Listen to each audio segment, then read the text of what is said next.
On this video, I'm going to talk about triggers, being triggered by somebody else, how you could stop the cycle, how you could heal from the past trauma.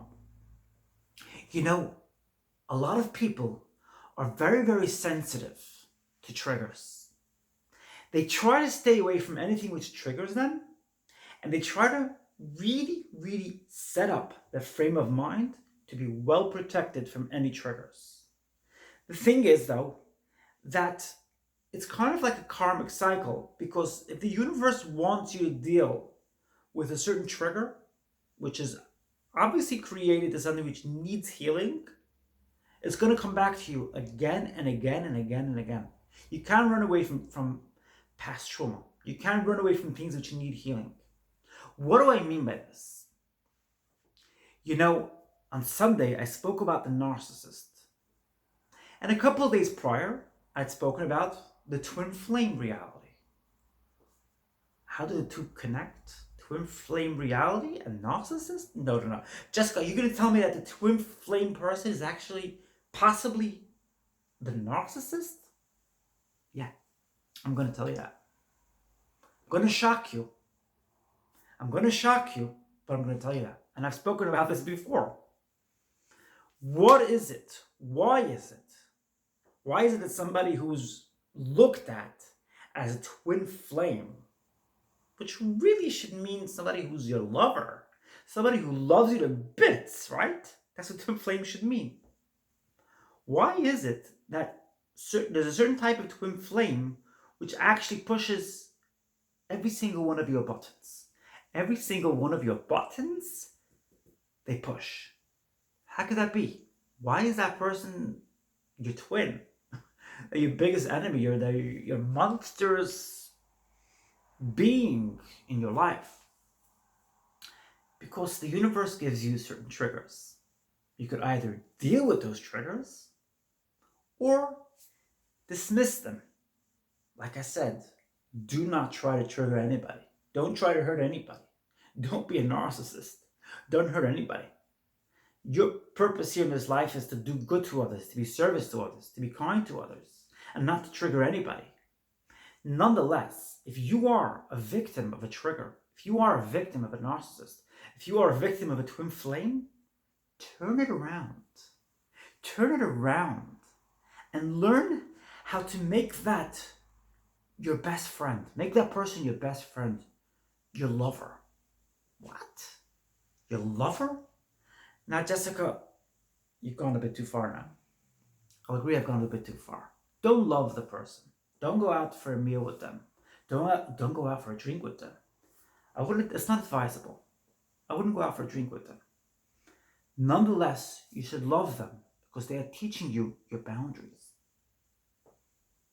That person who triggers you, that person who yells at you in order to get into your psychic, or that person who yells at you and is impatient with you, and they're trying to tell you about a certain piece of information, a certain lesson they're trying to teach you, and you're not getting it because you don't get it, because it's not something which you understand so well, but they're angry, so they're throwing it at you.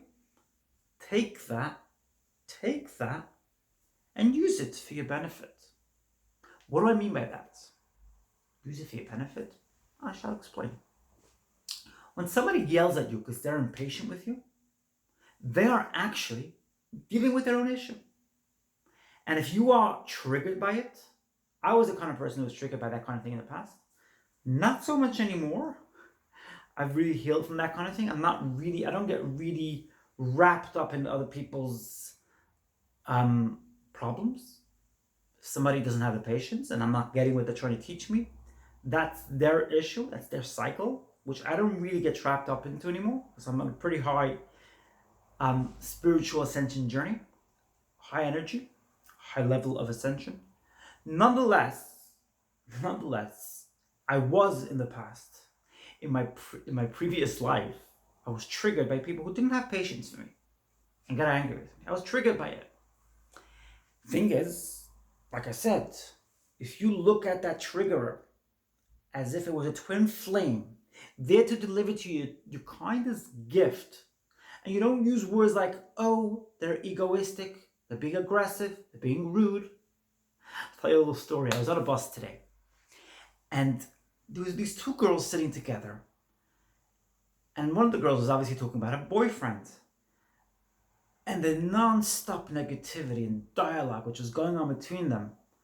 At one point I said to myself, I really don't want to hear this because it's just nonsense.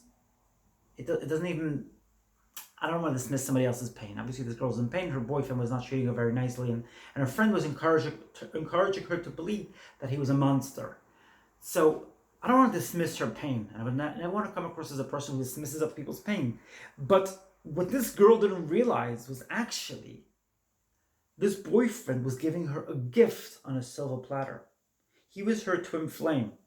And her friend egging her on, telling her how bad he is, and her believing it, and the cycle carrying on and on and on, was not good for her. And it wasn't good for anybody.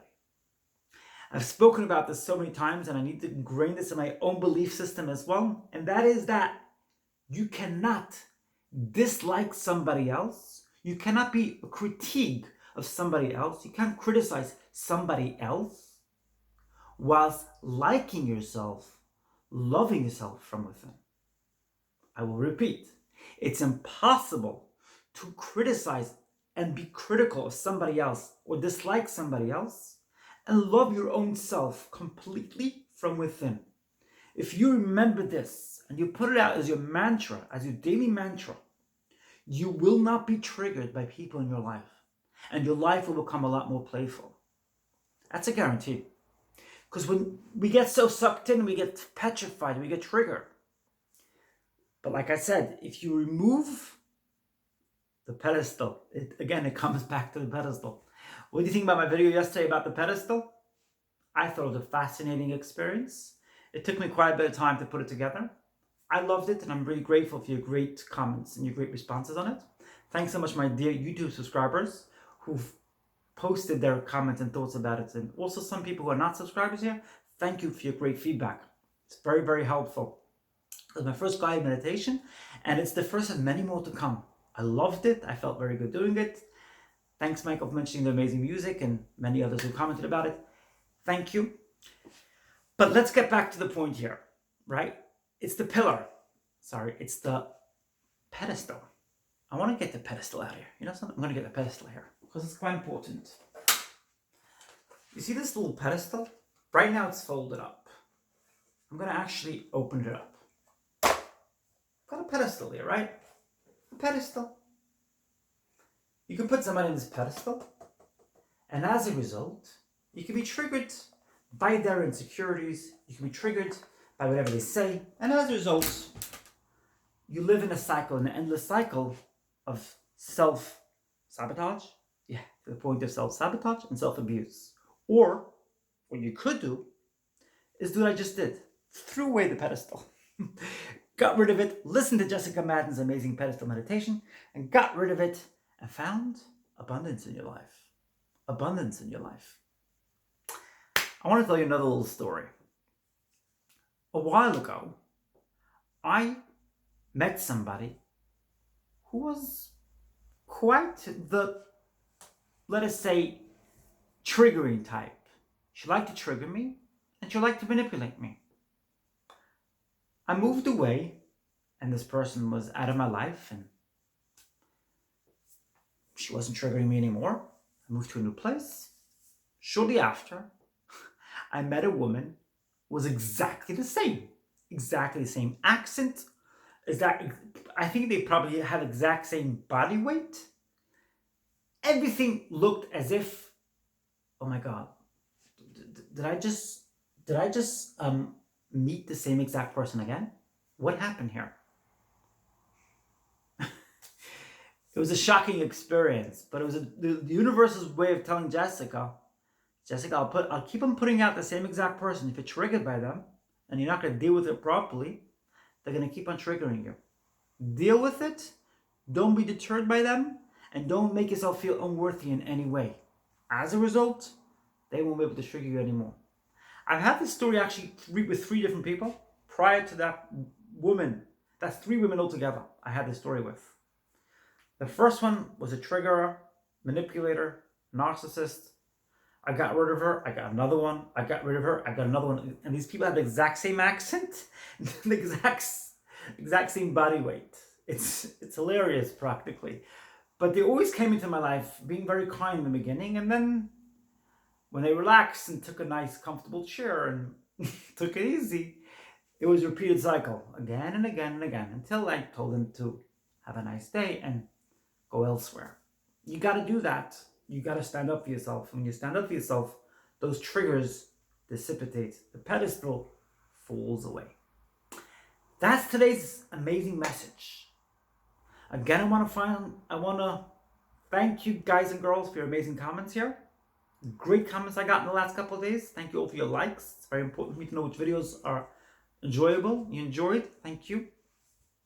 Press the like button. Smash the like button if you enjoyed today's video. I like using that language of smash the like button because Aaron Doherty, my YouTube teacher, uses that kind of term. So smash the like button. And if you haven't subscribed yet, press the subscribe button now and the bell notification next to the subscribe button. And please feel free to share this video with your friends, family, acquaintances, peers, neighbors, great-grandmother, anybody who you know might be dealing with triggers in their life. And heal from those triggers. Let us heal from those triggers by noticing them and sealing our boundaries. Sealing our boundaries shut. You know the story I mentioned a couple of days ago with the bike in the backyard, which is very similar to how it works when you don't have your boundaries sealed tight shut. Share this video away with your friends and family, friends, acquaintances, peers, grandmother or great-grandmother or uncle, anybody you want, neighbor down the block. Feel free to share away. And I'm wishing you high vibes, high frequency. I love you so much. I look forward to seeing you in my next video. I love you.